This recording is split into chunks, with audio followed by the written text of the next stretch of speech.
sobat saya, bertemu lagi di rumah saya, obrolan santai seputar Rumah Santo Yakobus.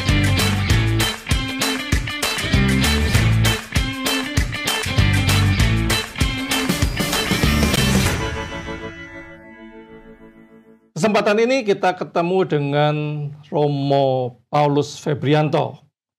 Kita perkenalkan Romo Paulus ini. Silakan Romo menyapa sobat saya di rumah. Oke, sobat saya, perkenalkan nama saya Romo Paulus Febrianto. Tugasnya sekarang sebagai Sekretaris Keuskupan Surabaya. Singkat padat jelas. Ya, pada kesempatan ini kita mau ngobrol-ngobrol Romo. Ya. Tentang bagaimana sih orang mau melayani pertama melayani sebagai umat Allah sendiri.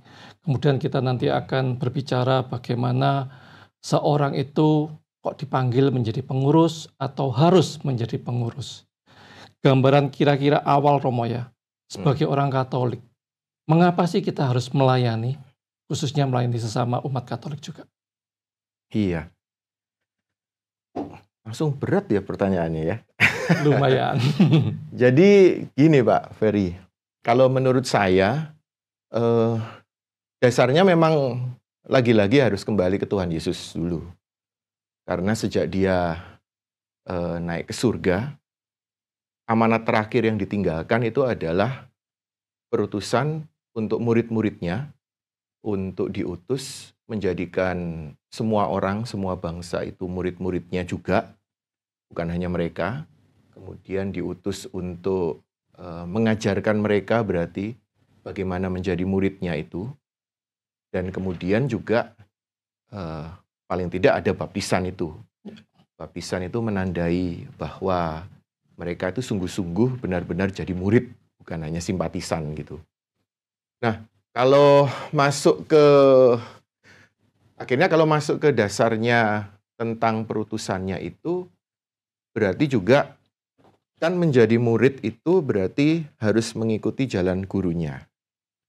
Nah, di sini Pak Ferry dan sobat saya,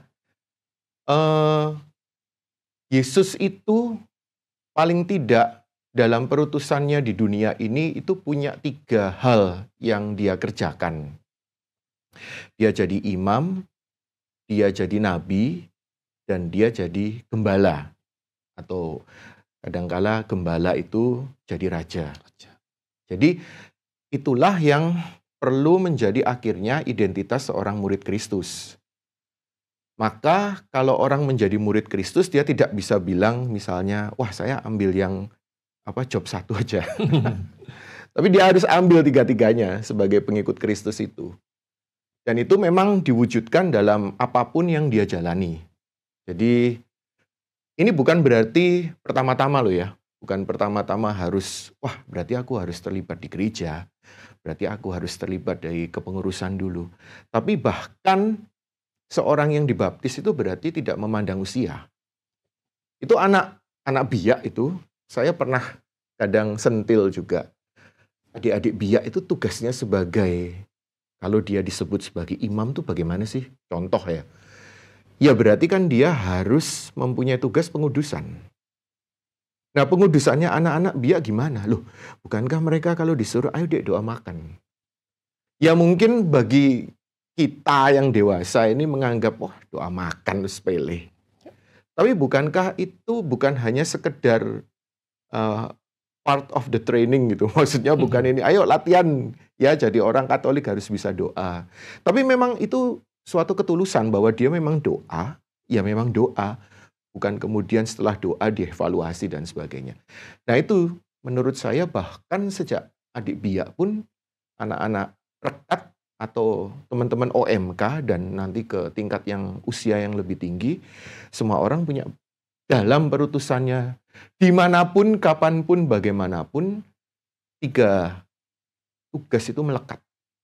Jadi memang ketika kita belajar teologi tentang pembaptisan kan setelah orang dibaptis mempunyai 3 peran itu, mengambil peranan tritugas Kristus itu adalah sebagai nabi, imam, dan raja itu. Raja atau gembala, betul. Ya, jadi murid itu bukan berarti hanya mendengar, menimba, tetapi juga ada actionnya gitu Romo ya. Iya. Ya kita ngalami ya. Artinya ngalami itu Anda dan saya ini kan juga dilatih untuk apapun ya. Misalnya kalau belajar accounting, harapannya ya memang dia menguasai accounting secara penuh gitu. Dan tidak ke hal lain misalnya contoh. Yaitu berarti kan juga bahwa kita ini benar-benar jadi seperti gurunya itu, yaitu Yesus itu. Kalau dari pengalaman Romo, Hmm. bentuk-bentuk pelayanan di gereja Katolik sebagai umat itu seperti apa sih Mo? Karena seringkali umat itu ngomong diajak kur, saya tidak bisa nyanyi, disuruh mengajar, saya tidak ngerti ini. Ya. Kira-kira kalau secara umum saja, Oke. itu apa Mo? Jadi kalau paling tidak di Keuskupan Surabaya sudah biasa untuk bilang bahwa perutusan atau komunitas atau mungkin penggembalaan itu ada di dua tanda petik area. Areanya teritorial sama areanya kategorial. Ya. Ini kategori itu bisa apapun tuh. Dan tidak ada yang terlewatkan dari dua area ini. Karena kemanapun orang Katolik itu pergi, dia nggak bisa bilang bahwa, loh aku gak iso loh. Aku nggak terlibat loh. Aku bukan di wilayah itu loh. Atau misalnya, loh ini loh bukan urusannya gereja. Ini bukan urusannya rohani gitu. Tapi tidak. Bahwa kerajaan Allah tuh kan berarti meliputi semuanya. Nah artinya bahwa apapun ranah hidup manusia, di situ pelayanan akan hadir. Meskipun di area bisnis, entah di militer, mau bilang apa lagi, politik, entah mungkin di areanya wilayah-wilayah gereja yang benar-benar misalnya wilayah lingkungan atau paroki, itu mungkin secara area jelas. Tapi bahkan secara kategori itu merambah ke semuanya. Pelayanan orang miskin dan sebagainya. Maka menurut saya sih kalau umat itu mau terlibat, paling tidak apa yang sekarang menjadi minat itu bisa atau menjadi panggilan hidupnya. Atau bahkan kalau mungkin orang bicara soal aku gak berminat, aku gak punya panggilan, tapi paling tidak keberadaannya dia. Contoh saya bilang, di sini kan ada Pudo Korman ini. Yeah. Sobat saya pasti tahu ini. Pudo Korman itu semua sobat saya dan umat dari paroki lain saya yakin tahu mereka bahwa di sini orang-orang lanjut usia tiap hari Jumat kumpul. Kalau ditanya, loh mereka tuh bisa pelayanan apa Romo gitu. Wah, justru di situ kehadiran mereka datang untuk menjadi bagian dari persekutuan itu ya. Saya bilang ini persekutuan doa karena pujian doa Koronka Firman. Yeah. Kehadiran mereka di situ pun sebenarnya ambil bagian dalam pelayanan itu. Meskipun loh, saya ini cuma peserta. Tapi bahwa kehadirannya itu memberi motivasi, memberi kesaksian bagi yang lain. Saya masih ingat waktu dulu di Yakobus itu jumlahnya itu masih, ya kalau dibandingkan yang sekarang Pudo Korman Pak Ferry, waduh, itu ada ini peningkatan signifikan, wah kayaknya signifikan. Tapi memang kalau saya perhatikan, saya yakin dari kesaksiannya para oma-opa atau orang-orang tua yang pulang, kemudian mereka berbagi cerita dengan temannya, itu akhirnya kan memberi kesaksian atau tanda petik pewartaan bahwa di sana ada kegiatan loh. Kegiatan apa? Kegiatan cocok buat kita ini yang sudah lanjut usia gitu. Coba sih datang gitu. Nanti dijemput, nanti dianterin, nanti di sana ada yang ini kok. Nggak usah takut, nggak usah malu. Nah menurut saya bahkan kehadiran pun itu sudah menjadi bentuk pelayanan. Betul. Ya. Saya sangat setuju Romo. Jadi barusan saya juga ngomong ke teman-teman juga, walaupun kamu tidak bisa nyanyi, tidak bisa mimpin doa dan lain sebagainya, kehadiranmu itu adalah salah satu bentuk pelayanan. Dengan kamu menyapa, halo apa kabar? Hanya seperti itu saja sudah cukup. Nanti tambah lama dengan sudah mengenal komunitasnya, kita punya talenta apa, bisa dikembangkan dalam komunitas itu juga. Jadi teman-teman di lingkungan, di paroki pun sama sebenarnya. Kehadiranmu itu adalah bentuk pelayanan. Apalagi ketika, kalau nggak salah beberapa bulan yang lalu, di APP yang 2024, dikatakan bahwa pelayanan itu adalah salah satu bentuk kekudusan. Ya, Cara mencapai kekudusan lewat pelayanan. ya, Jadi kehadiran dalam doa lingkungan, dalam apapun, itu salah satu bentuk kekudusan. Itu keren sih menurut saya. Jadi ide tentang kekudusan dalam pelayanan itu istimewa menurut saya. ya. Kalau Romo gimana? Ya, saya setuju. Soalnya memang cara Tuhan menyelamatkan itu pertama-tama memang lewat panggilan kita ini. Eh, Kalau diomong soal panggilan kadangkala, panggilan jadi Romo. Bukan. Bahwa saya dan Anda ini, sobat saya dan kita semua yang ada di sini itu, eh, sadar atau tidak sadar itu dipanggil dengan suatu perutusan. Entah menikah, entah kerja mungkin di kantor, entah mengajar, entah mungkin ada ya umat Katolik yang jadi drivernya perusahaan antar online ini. Ini nggak mau nyebut merek. Iya. Jangan tidak di-endorse popnya. Ya, saya nggak ngendorse ini. Cuman bahwa mungkin bagi saya, Anda, atau siapapun itu, kayaknya kok ya memang ini nasibnya gitu. Iya, memang saya tuh bisanya cuman ini gitu. Pekerjaan saya ini. Apakah ini suatu panggilan gitu? Menurut saya ya.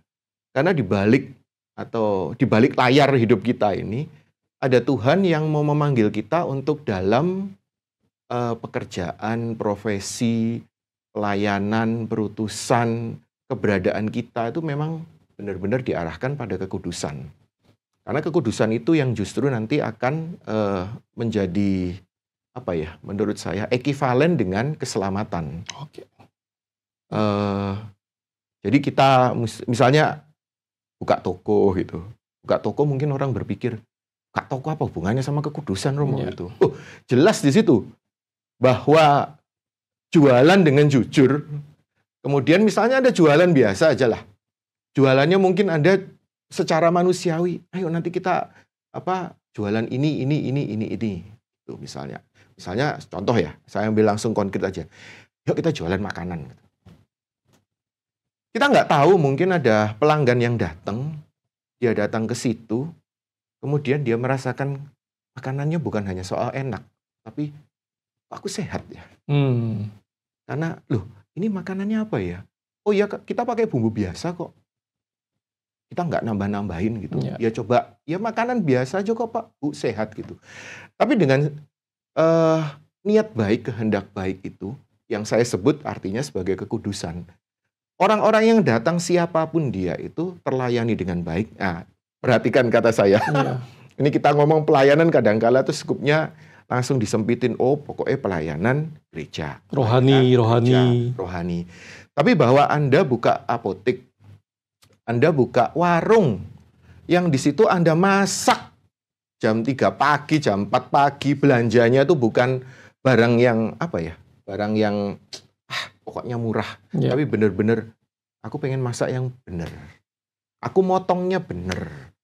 Aku nyajikannya tuh bener. Aku nyuci piringnya bener. Udahlah, orang yang makan juga enak, sehat. Dan di situ, dalam pelayanan yang orang sadar gak sadar itu, ada orang yang terlayani, ada orang yang hidupnya sehat, ada orang yang, ini kalau bahasa rohani, terberkati. Nah, maka menurut saya memang akhirnya ya pelayanan itu merambah ke semua hal ya. Jadi ringkasnya Romo mau mengatakan bahwa semua orang itu memiliki panggilan untuk melayani dalam seluruh aspek kehidupannya. Ya, dan dengan itu dia menguduskan dirinya dan juga dia dikuduskan kalau bicara tentang pengudusan tadi. Tadi menurut saya contoh saya tadi itu benar-benar sangat manusiawi loh ya. Iya, betul. Saya nggak bicara wah ini kalau Romo yang bicara pasti ngomongnya soal hal rohani. Tapi padahal bahwa, makanya tadi saya sebut soal keberadaan itu. Entah jadi driver perusahaan antar online, kalau dia ngantar barangnya baik, dan dia ngantarkan customernya, pelanggannya dengan selamat, wah dia itu menguduskan orangnya. Makasih ya Pak. Atau bahkan jangan, saya doain supaya nanti Bapak rezekinya lancar. Itu adalah bentuk bahwa orang itu terberkati dan memberkati. Betul. Nah itu secara skup luas itu, bahwa sekali lagi keberadaan kita sebagai orang Katolik, sebagai orang Kristiani itu benar-benar hadir untuk menguduskan, dan dengan itu kita juga dikuduskan. Nah, sekarang kita mau menyempit ke paroki ataupun lingkungan, Romo. Setiap 3 tahun di paroki kami kan mengadakan pemilihan pengurus, entah pengurus DPP, BGKP, dan lingkungan. Ya. Dan pertanyaan saya, Romo, mengapa orang harus melayani di paroki ataupun lingkungan? Ya. Kita tahu bahwa identitas kita sebagai orang Katolik itu juga akhirnya melibatkan ruang lingkup kita yang Katolik ini. Artinya ruang ini saya beri ini ya kayak agak batasan yang lebih luas. Karena bicara tentang ruang lingkup kekatolikan berarti kita bicara tentang gereja. Ya. Dan yang paling dekat dengan rumah fisik kita, dengan kediaman hidup kita itu adalah paroki. Paling tidak kalau saya sering ditanya umat itu untuk minta pelayanan atau ada persoalan, itu saya arahkan, Bapak, Ibu, Anda tinggalnya di mana? Oh, saya tinggalnya di daerah ini, Romo. Oh, parokinya ini ya? Iya, betul. Coba supaya dapat pelayanan yang lebih intensif, itu coba datang ke romonya atau datang ke pengurus wilayahnya atau lingkungannya. Dengan itu bahwa tiap-tiap orang Katolik memang akhirnya tanda petik mencantol ke domisili atau parokinya akhirnya. Kenapa? Sekali lagi karena tempat tinggal atau rumah itu menurut saya itu menjadi bukan hanya bangunan fisik, tetapi tempat hidup kita. Di situ ada keluarga kita loh. Kita mungkin bisa kerja ke mana, ke luar negeri, atau mungkin sering bepergian dan sebagainya. Tetapi toh ide dasar tentang rumah bahwa ada tempat di mana kita bisa pulang. Nah, itu yang paling pokok. Pulang itu bukan, menurut saya bukan hanya sekedar numpang tidur atau hanya tempat nyimpen barang, tetapi bahwa kita pulang itu ke keluarga. Nah, konsep keluarga inilah yang akhirnya harus mau tidak mau datang ke paroki. Dalam hukum gereja, paroki itu artinya itu adalah persekutuan dari komunitas-komunitas. Itu secara mendasar. Jadi bukan berarti terus kemudian ada, pokoknya orang teritorinya, wilayahnya ini, kemudian disebut paroki ini. Enggak. Pertama-tama persekutuan. Makanya ide tentang persekutuan itu perlu yang menjadi dasar untuk menangkap bahwa kenapa kok orang Katolik harus melayani di parokinya. Karena itu rumahnya. Karena di situ ada tempat bersekutu dengan yang lain. Meskipun kadangkala di kelompok-kelompok kategorial kan lebih bebas. Karena dia ada kategori tertentu atau ada spiritualitas tertentu. Tapi toh dia pulangnya kemana? Pulangnya ke rumah. Rumahnya di mana? Tempat dia tinggal, domisili, dan di situ ada gereja. Nah, kadangkala konsep gereja itu gedung ya. Lupa bahwa gereja ini adalah komunitas persekutuan. Nah, di situ dia itu sebagai persekutuan tidak dia harus melekat dengan yang lain. Ini seperti jaringan ya akhirnya ya. Putus satu, buyar dia. Nah, maka ide tentang rumah, tentang keluarga, tentang komunitas atau persekutuan itu yang perlu ditangkap. Bahwa ada orang-orang yang akhirnya, sekali lagi ini penting dari Injil Yohanes, bukan kamu yang memilih aku, tetapi aku yang memilih kamu. Ini sangat pokok menurut saya. Karena kadangkala pengurus lingkungan wilayah itu atau pengurus gereja, pengurus DPP BGKP itu kadang berpikir kok kayaknya tuh kayak dijebak gitu loh. Kok kayaknya nggak ada sistem yang jelas. Kadang kok kayak nggak ada orang yang lain. Terus kayaknya kok aku dipaksa. Nah, menurut saya idenya harus Anda jangan terburu-buru untuk menilai secara manusiawi. Tapi bahwa Tuhan Yesus yang mengatakan itu tadi, bukan kamu yang memilih aku yang memilih kamu.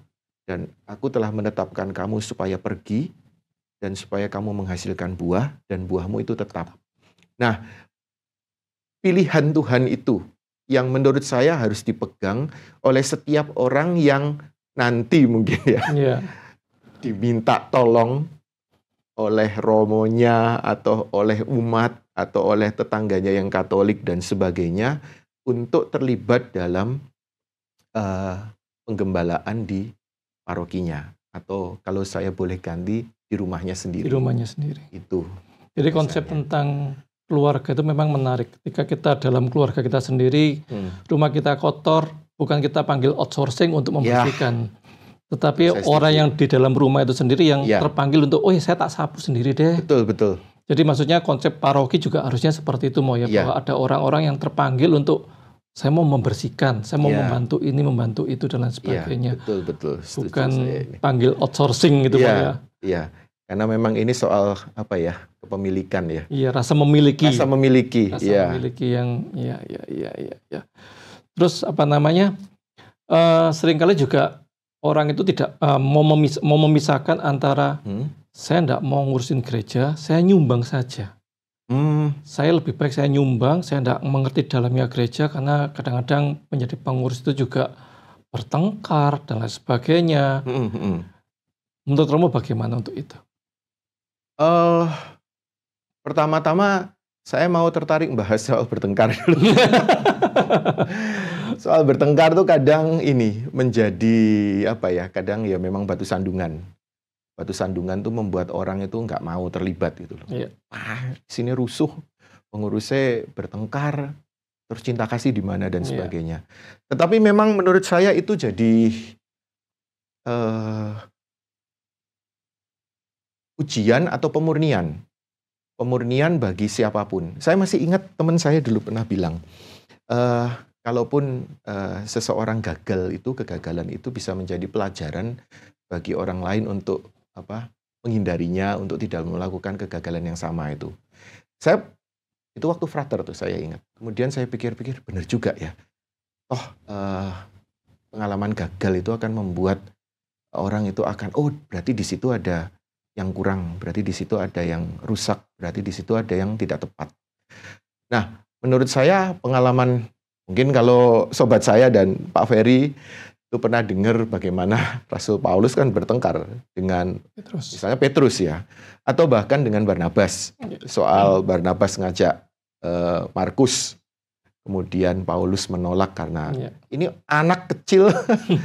Ya mungkin karena situasi ya. Waktu itu Markus itu kan kabarnya ponakannya Barnabas, waktu mereka ajak dalam pelayanan misi itu ya, kemudian ada situasi yang kurang menyenangkan, maksudnya pengalaman penderitaan, pengalaman kesulitan, yang mungkin membuat waktu itu Markus dalam taraf kedewasaannya tuh, aku nggak mau ikut lagi gitu loh. Nah, Paulus menganggap bahwa ngapain ngajak orang seperti itu yang tanda petik nggak niat gitu ya. Barnabas punya pikiran lain. Barnabas maunya dia ini, ya kita cobalah, kita beri second chance gitu. Tapi Paulus nggak mau. Tapi kita tahu bahwa dari pengalaman surat-surat, Paulus sendiri menyebut bahwa Markus itu adalah anakku yang kukasihi juga. Pengalaman pertobatan, pengalaman berefleksi, pengalaman introspeksi itu juga dialami para rasul. Yang bagi kita secara manusiawi, kadang, atau secara ini ya, dalam taraf tertentu, kekudusan itu bukan gitu. Kekudusan itu harusnya tanpa cacat, tanpa celah. Keliru. Kekudusan itu juga mengandaikan adanya kelemahan manusiawi. Bahwa kita ini jatuh tapi bangun lagi. Nah, kembali lagi ke soal ini ya. Tadi itu ada yang, aku nggak mau terlibat dalam kepengurusan atau pelayanan. Aku nyumbang tok aja. Nyumbang itu juga penting Mo ya. Nyumbang itu penting. Cuman saya mau kembali gini. Soal apakah dia sungguh-sungguh tulus untuk melakukan itu atau hanya untuk lari. Karena tadi saya selalu balik ke pokok gagasan tadi. Bukan kamu yang milih aku yang milih kamu. Dan itu juga bukan hanya dipilih gitu aja, tapi bahkan Tuhan bilang caranya gini ya. Hmm. Itu yang bahkan kalau mungkin bagi kita, loh, Romo saya ini nggak bisa ngomong. Kamu jangan keliru. Gideon tuh takut dihakim-hakim. Yeah. Dia takut ngadepi, disuruh memimpin untuk menghadapi kalau tidak salah orang Midian. Aku ini siapa? Cuma gembala. Atau mungkin Musa. Musa bahkan sudah clear. Dia berhadapan dengan Yahweh itu ya. Allah itu. Dia masih nawar, aku nggak pede bicara. Yeah. Dan ketahuilah Pak Ferry dan sobat saya. Yahweh itu bilang jelas, oke, nah ini bahasa saya ya. Nanti yang bicara Harun, saudaramu. Tapi kamu yang kuutus. Yeah. Jadi itu clear. Tuhan itu memilih. Tuhan itu menurut saya juga melengkapi. Tuhan itu juga menyertai. Tuhan menyediakan. Maka menurut saya kalau tadi ya, antara pelayanan terus nyumbang tok aja. Apalagi kalau dibilang nyumbang itu penting. Penting. Ya. Tapi menurut saya kembali ke hati nuraninya. Kalau memang dia, terus terang ya, ada umat yang karena kesibukannya, saya harus mengakui nggak semua umat harus terlibat. Dia benar-benar sibuk. Romo saya ini bisa, contoh ya, saya ingat umat Yakobus ada yang kerjanya di pelayaran. Dia mungkin setahun berapa kali pulang. Itu kalau dijadiin ketua lingkungan, buyar lingkungannya. Tuh. Mungkin dia hanya bisa nyumbang, tapi dia tahu bahwa aku hanya bisa berbuat ini. Jadi saya sekali lagi tidak ingin menabrakkan yang nyumbang saja, kemudian yang terlibat dalam pelayanan, kemudian baik mana. Tidak. Karena ini soal bagaimana Tuhan memilih. Jelas Tuhan memilih tidak akan ngawur. Karena seperti tadi saya sampaikan ya, kerja di pelayaran itu setahun mungkin 3 kali pulang. Tuhan tahu kok. Tuhan benar-benar menghargai kebebasan kita. Dia akan pakai yang lain. Nah, kebetulan itu yang di Surabaya, mungkin yang areanya rumah dekat gereja, atau mungkin punya waktu luang, atau punya talenta, dan sebagainya yang saya nggak tahu, Tuhan bisa memanggil di situ untuk terlibat di pelayanan paroki. Iya. Dan seringkali kalau bisa tadi kita ngomong tentang pertengkaran antar pengurus dengan umat dan sebagainya itu seringkali juga didasari motivasi orang mau melayani. Kadang-kadang ada orang yang ingin melayani karena ingin show off, ingin pamer, ingin ditinggikan harkatnya dan lain sebagainya. Menurut Romo, tadi Romo sudah keren sekali tentang bahwa bukan kamu yang memilih aku, tetapi aku yang memilih kamu. Bahwa ketika menjadi pengurus itu adalah Tuhan yang memilih. Nah, bagaimana kita sekarang bisa memurnikan motivasi kita untuk melayani dalam gereja, dalam paroki, ataupun dalam lingkungan? Ya, ini pertanyaan yang menurut saya cukup sulit. Tapi memang gini aja, saya mau ambil contoh soal kisah Nabi Yunus. Wah, ini kejauhan ya. Nabi Yunus tuh saya masih ingat, kita masih ingat ya, sobat saya juga ingat bahwa ketika dia dipanggil, dia lari. Mau lari ke Tarsus, naik kapal. Kemudian akhirnya, singkat cerita, dia dilempar ke laut, kemudian dalam perut ikan, kemudian dimuntahkan kembali, dan akhirnya panggilan kedua. Akhirnya dia tetap menjalani. Dan selama perutusannya, kalau di kitab Nabi Yunus tuh, saya masih ingat Nabi Yunus tuh cuman hanya mewartakan, dia tidak rame-rame. 40 hari lagi kota Niniwe akan ditunggang balikan. Dan apa yang terjadi? Kota Niniwe bertobat. Ketika kota Niniwe bertobat, ini yang paling unik dari kisah Yunus. Yunus itu ngambek. Dia merajuk. Dia benar-benar tidak terima bahwa kota yang mungkin dalam pikirannya, dalam dambaannya, kota ini harus hancur. Artinya bahwa motifnya itu keliru. Bahkan dia itu sudah diselamatkan menurut saya, dipanggil kedua, diberi kesempatan perutusan. Dia punya pikiran sendiri. Pokoknya pewartaanku ini tujuannya bagi dia bukan mempertobatkan. Aku ingin Tuhan adil, kota ini hancur. Karena dia mungkin lihat sendiri, wah ini kota ini bejat nih orang-orangnya. pas ini aku. Bertobat. Iya. Bahkan sampai ternak aja disuruh puasa 40 Puasa. hari. Dan Yunus merajuk, kemudian Tuhan akhirnya menasihati dia. Saya tertarik ngambil kisah itu karena memang panggilan kita itu akhirnya menjadi proses atau bagian dari pengudusan kita. Artinya kalau Pak Ferry tanya saya, mungkin ya dalam versi lain pertanyaannya, Tuhan itu salah pilih nggak ya? Jadi tahu-tahu ini udah ada pengurus lingkungan ya, DPP, BGKP, wilayah, atau mungkin seksi apapun. Bertengkar terus orang ini. Kayak jadi orang yang sulit di dalam kepengurusan gitu. Sampai ancam-ancaman, biasanya ancamannya saya kalau nggak gini mundur. Nah, kan mirip-mirip kisahnya Yunus. Dia merajuk. Pokoknya this is my way, ini jalanku. Tapi menurut saya itu jadi bagian dari proses pengudusan siapapun yang ada di lingkar itu. Di lingkar itu maksudnya kita nggak bisa bilang bahwa ini orang ilalang ini. Ya, mungkin masih ingat perumpamaan Yesus tentang ilalang dan gandum. Nah, Paus Fransiskus itu memberikan satu nasihat yang baik. Komunitas, karena Paus Fransiskus bicara tentang komunitas evangelisasi, pewartaan Injil itu seharusnya belajar untuk memelihara gandum. Belajar, karena apa? Dalam perumpamaannya Yesus itu kan tuannya sudah nabur gandum, kemudian tumbuh ilalang juga. Tumbuh ilalang karena si jahat. Karena orang-orang bawahannya tanya, loh Tuan, kok bisa tumbuh gini? Iya, si jahat yang melakukannya. Itu jelas di Injil. Dicabut Enggak, jangan. Wah, itu sangat menarik menurut saya. Jangan. Karena takutnya gandumnya kecabut. Akhirnya dibiarkan.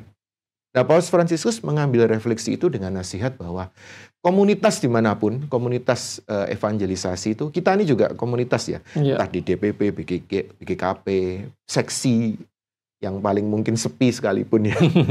Itu tuh di situ tuh dipanggil untuk memelihara gandum. Meskipun di situ ada lalang. Harapannya terakhir bahwa kelihatan.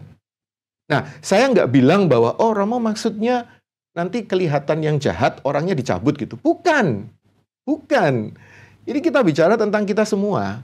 Bahwa di dalam diri kita tuh ada ilalang, ada gandum.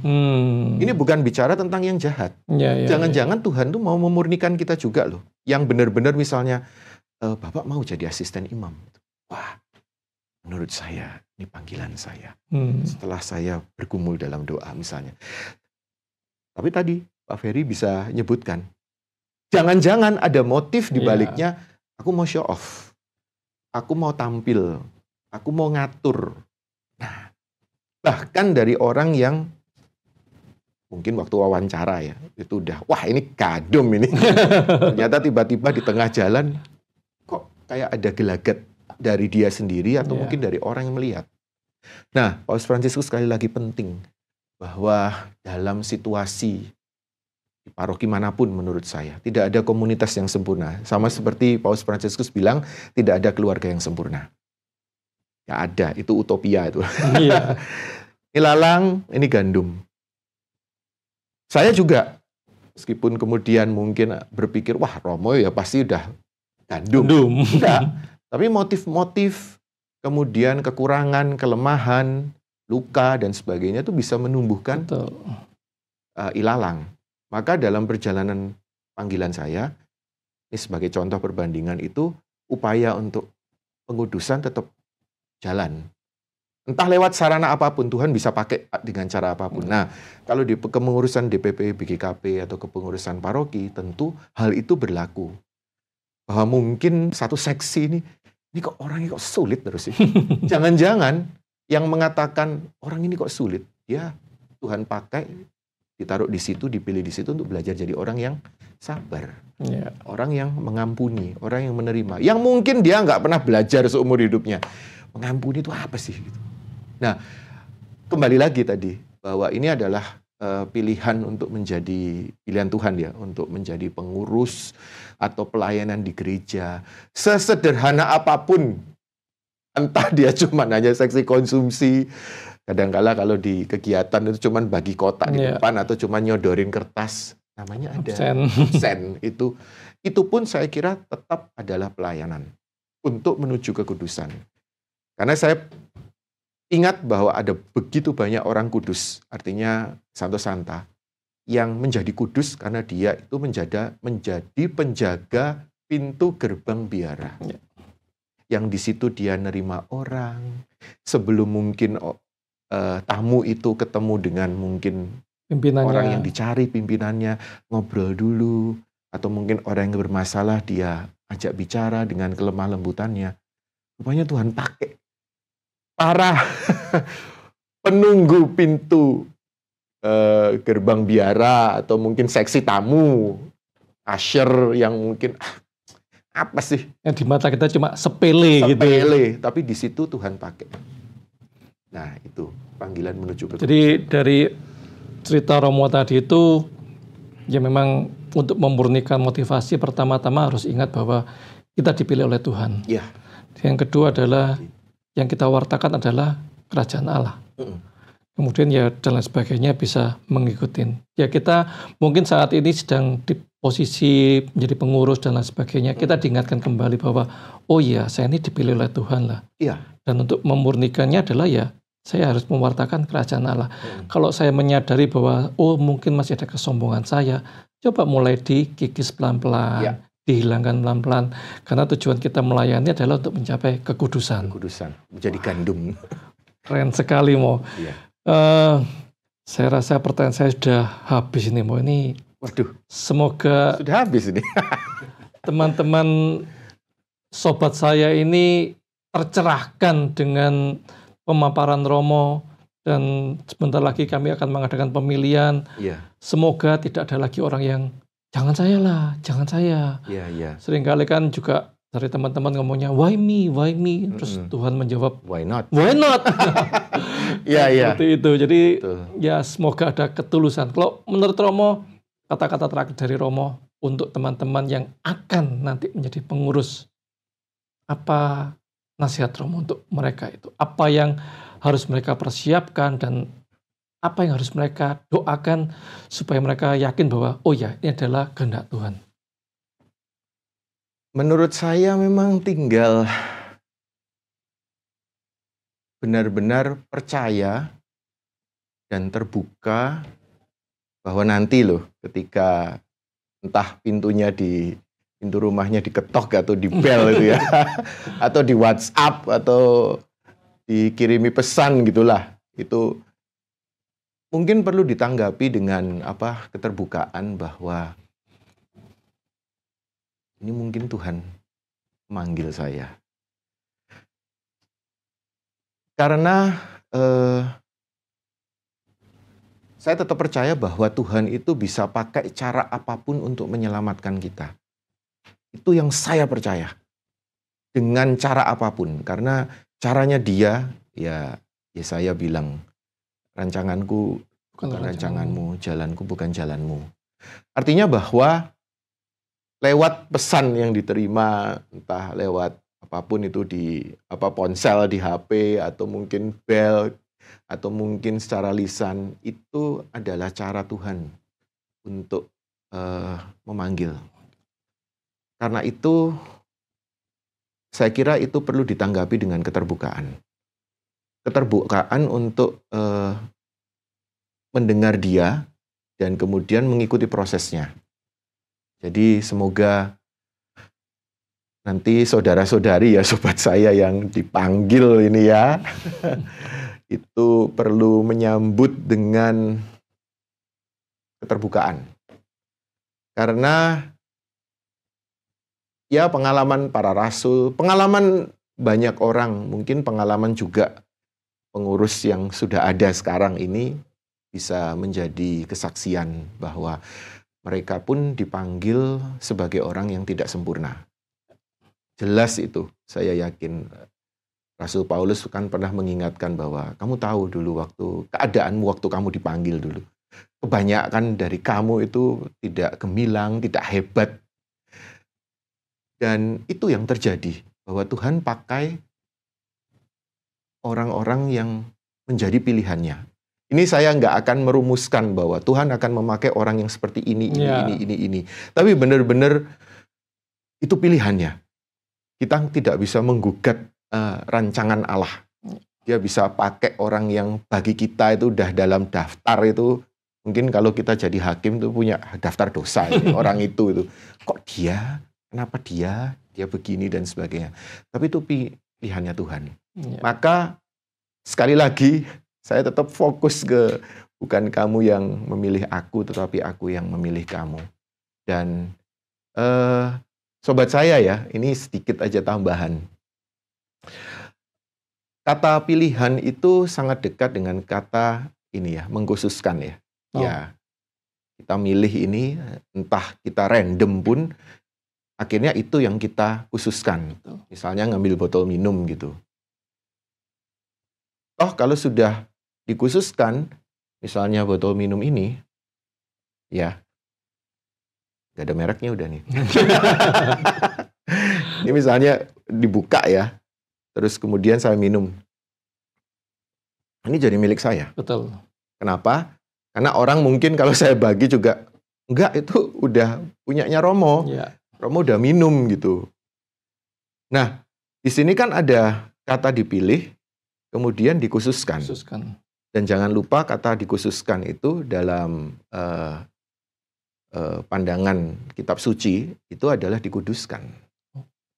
Artinya bahwa ketika nanti Anda diundang, ya sobat saya ya, diundang itu mungkin ada dalam list dulu, ada dalam proyeksi, kelihatannya ini atau ini gitu dan sebagainya.